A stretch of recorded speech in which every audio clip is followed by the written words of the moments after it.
because of the Fort Hood shooting. Utah Congressman Jim Matheson plans a series of amendments to the health care bill. It's a last-ditch effort to make it better, he says. Richard Pyatt says Matheson is facing enormous pressure as Utah's lone Democrat on Capitol Hill. Well, that's right. As a matter of fact, Jed and Matheson's offices here and in Washington, D.C. have been swamped with phone calls, faxes, and emails, all these people giving input on what they'd like to see happen. There are sharp divisions here and across the country, in fact, about this particular version of the health care bill. Kill the bill! Kill the bill! Strong feelings in Washington against the health care bill and in favor of it.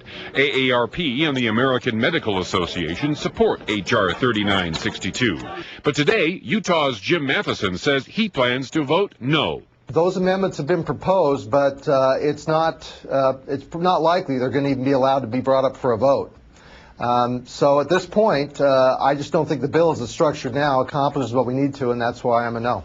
Matheson says he supports the kind of reform that covers uninsured Americans but keeps the system stable and affordable. The current Democrat plan would expand coverage but costs $1.2 trillion over 10 years. This is an extremely complicated issue about how we control the growth in health care costs in America and how we make sure we cover all the uninsured.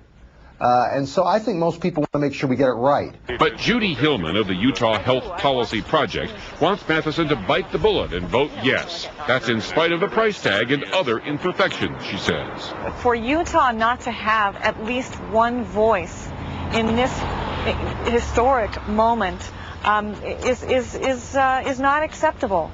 And he is that voice. But dermatologist Paul Harrison wants Matheson to vote no. I think the bill needs to be scrapped. Harrison is part of the Coalition to Protect Patients' Rights, Utah doctors with ideas of what reform should look like. We should be growing the market, not the government.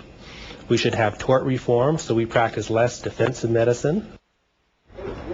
Matheson told me tonight that it looks like the vote on this House version might get pushed back from tomorrow until Sunday. If it passes, of course, it has to reconcile with the Senate version of the health care reform bill, which means that the discussion over this topic is far from over. Back to you.